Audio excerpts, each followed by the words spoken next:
একদিকে শান্তির টেবিলে হাত মেলাচ্ছে কিয়েভ ও মস্কো, অন্যদিকে আকাশে উঠছে ড্রোন, ভূমিতে জ্বলছে আগুন। ৩ বছরের রক্তক্ষয়ী যুদ্ধে যখন শুরু হয়েছে বৃহত্তম বন্দি বিনিময়, ঠিক তখনই দুই দেশেরই আকাশে প্রতিধ্বনিত হচ্ছে বিস্ফোরণের শব্দ। ইউক্রেনে রাশিয়ার ভয়াবহ হামলার পরদিনই শনিবার রাতে জবাব আসে কিয়েভের দিক থেকে।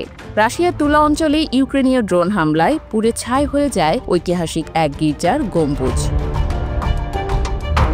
সেন্ট নিকোলাস ক্যাথেড্রাল, শতাব্দী পুরনো এক ধর্মীয় স্থাপনা, যার মাথায় আঘাত হানে ইউক্রেনীয় ড্রোন। আগুনে ভস্মীভূত হয় সেই গম্বুজ। ছড়িয়ে পড়ে আতঙ্ক ও ক্ষোভ। সামাজিক মাধ্যমে ছড়িয়ে পড়া ভিডিওতে দেখা যায় গির্জার গম্বুজ দাউ দাউ করে জ্বলছে। আগুনে পুড়ে যাওয়া টুকরো ছিটকে পড়ছে নিচের ছাদে।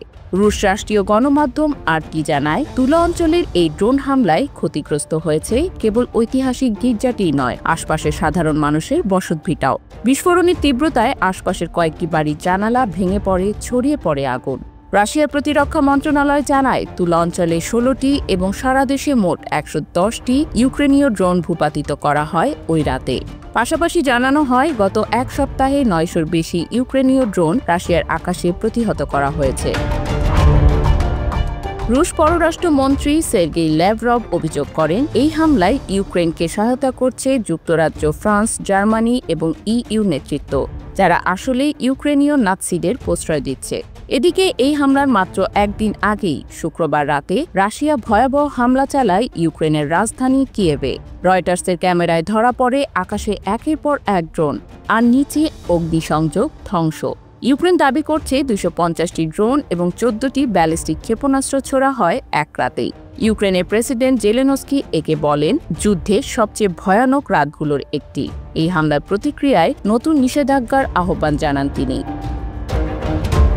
প্রতিশোধ পাল্টা প্রতিশোধের মধ্যেই চলছে শান্তির প্রয়াস। 3 বছর ধরে চলা যুদ্ধে সবচেয়ে বড় বন্দি বিনিময় সম্পন্ন হয়েছে। টানা 3 দিনে 1000 করে মোট 2000 বন্দী মুক্তি পেয়েছে রাশিয়া ও ইউক্রেনের পক্ষ থেকে। তুরস্কে হওয়া আলোচনার একটি খসড়া শান্তি চুক্তির বিষয়েও সম্মত হয় রাশিয়া, আর এর মধ্যস্থতাকারী ভূমিকায় সক্রিয় যুক্তরাষ্ট্র চেষ্টা করছে একটি যুদ্ধবিরতির পথে যেতে।